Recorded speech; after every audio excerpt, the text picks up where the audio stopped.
예, 여러분 앞으로 나가요.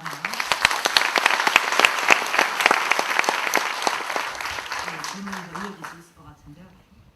매출액을 늘리는데 왜 운영 체제를 분리해서 경쟁 체제로 가는 게 실제 매출액이 늘겠냐, 제로섬 게임 아니냐 이렇게 말씀을 하셨습니다.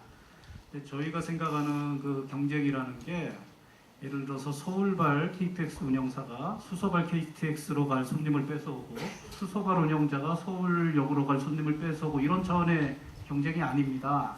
저희 경쟁 대상은 자가용을 타고 부산을 가고 자가용을 타고 광주를 가는 사람들이 철도를 이용하게 하는데 의미가 있고, 그래서 그 부분을 얼마나 더 유치해 오느냐 경쟁을 서로 시키려고 합니다. 이 일선에서 일하시는 철도 종사자 자체는 동일한데 사장이 구분이 생기지 않겠습니까? 그러면 성적표를 받게 됩니다. 1년이 딱 지나면 어느 분이 매출을 비슷한 조건에서 많이 올렸냐.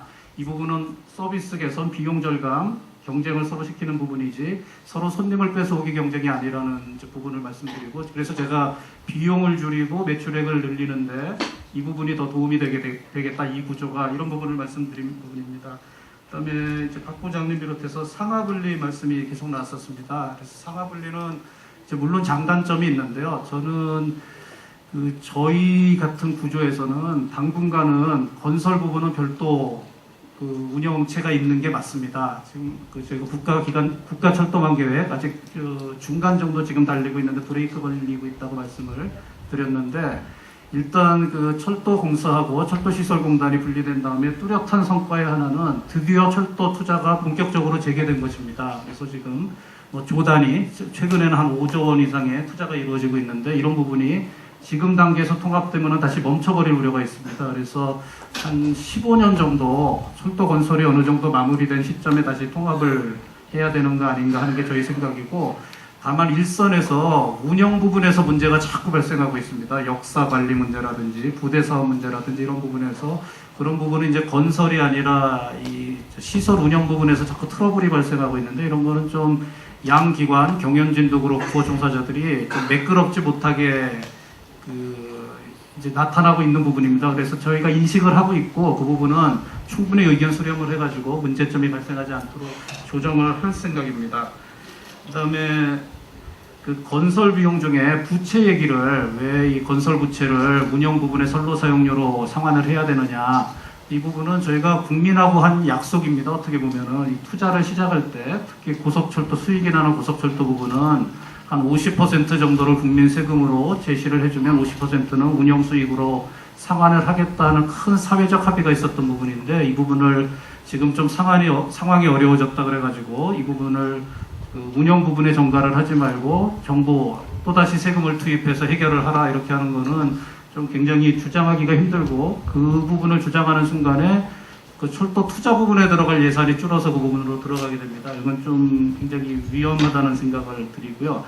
그 다음에 중장기 재무관리계획상에 회계분리를 각 기관 공동으로 제시한 게 맞습니다. 철도공사도 지금까지 회계분리를 하려고 하다가 제대로 안 됐었는데 이번에는 꼭 이루어보고 싶고, 이게 조금 몇 년 시간이 걸리는 부분이고 저희가 제시한 자회사 구조로 전환하는 부분도 좀 시간이 걸리는 부분입니다. 그래서 같이 검토해 나가면서 실제 실행을 해나가는 게 좋지 않을까 그렇게 생각을 하고요. 그 다음에 저는 기재부에서 온 게 아니고 23년째 국토교통부에서만 근무를 하고 있습니다. 네, 감사합니다.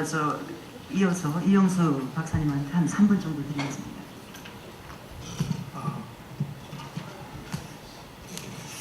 네, 국가 토론에서 좀 나온 걸 말씀드리면, 독일 같은 경우에는 어쨌든 경쟁을 주장하지만 아까 우리 박홍수 연구원이 말씀한 것처럼 국가 간 경쟁입니다. 공기업 중심으로 한 국가 간 경쟁을 통해서 유럽 시장을 제패하겠다는 그런 의도도 있고, 프랑스 철도가 최근에 철도 상하 통합한 이유도 그러한 독일에 대한 견제 목적이 있습니다. 그래서 유럽은 그런 경쟁을 하자는 게 우리처럼 내부에 있는 간사를 쪼개서 하는 게 아니라 좀 더 등치를 키워서 한 맞짱 잘 제대로 뜨자는 그런 의미입니다. 그런 측면에서 그러한 의미, 자꾸 독일형 얘기하시는데 잘 좀 인식을 잘못한 부분인 것 같고요.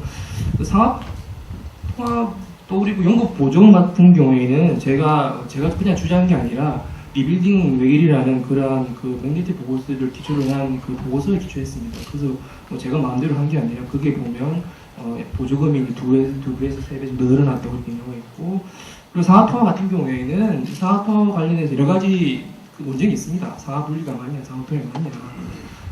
근데 이제 최근에 이제 CER에서 나온 자료를 보면 밀도가 높은 그 철도 산업에서는 상하 분리가 문제점이 있다고 지적하고 있습니다. 그러니까 밀도가 높은 어떤 철도에서는 상하 통합이 유리하다는 어떤 해석을 하고 있는데 우리나라가 밀도가 상당히 높은 편이죠. 그런 측면에서 본다면 상하 통합 부분이 시사한 바가 크다고 생각합니다.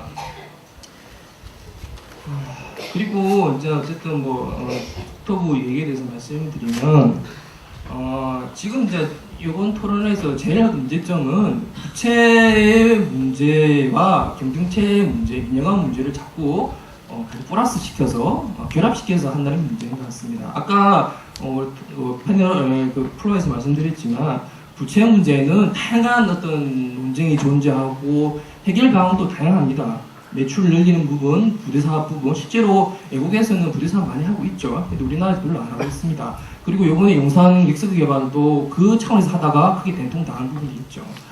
근데 그걸 자체를 다 초토공사의 문제라고 얘기한다는 것은 또 근로자들이, 노동자들이 얘기하는 것은 좀 적당하다는 말씀드리는데 어쨌든 그런 부분에서 또 정부는 계속 구조조정을 하고 있죠. 그러니까 이미 부채 문제를 여러 가지 각도에서 해결할 수 있고 또 진행하고 있습니다. 그런데 느닷없이 부채 문제를 해결하기 위해서 경쟁체제라는 것을 들이밀면서 상당히 부채 문제 부분에서 왜곡하고 있는 부분이 있죠. 물론 아까 말씀하셨듯이 무작정 세금으로 지원하는 부분은 아니지만 그렇다고 상하분리 자체가 이러한 건설부채를 해소하기 위한 하나의 일환이었습니다. 아까 사회적 합의를 말씀하셨지만 그 정부가 건설부채에 대해서 책임지겠다는 그런 사회적 합의도 있었습니다. 상하분리가 그런 차원에서 된 거죠. 그런데 그런 부분에서 그러한 그 정부의 책임을 내몰라 하면서 무조건 세금은 나가고 그리고 선로 사용료에서 50% 아까 국장님 말씀하셨는데 그런 걸 해소해야 된다고 그 부분에만 약속만 얘기하고 원래 건설부채에 대한 책임에 대해서는 안 한다는 것은 정말 자기가 보는 부분만 하는 거죠. 그리고 자꾸 유럽 얘기하는데요. 건설부채 관련해서 유럽에서는 많이 탕감을 했습니다. 국회에서도 많은 자료가 나왔고요. 근데 그런 부분에서는 전혀 얘기 안 하면서 자꾸 그런 부분을 선로사용료 부분만 가져가서 해결하겠다고 얘기하는 것은 정말 납득이 안 되는 부분입니다. 다양한 방법을 논의하고 그 부분에서 합리적인 방법을 논의해야지 그런 부분에서 자꾸 근데 경제체제만 부담없이 내면서 부채를 해소하겠다는 방안은 저희 납득할 수가 없는 부분인 거죠.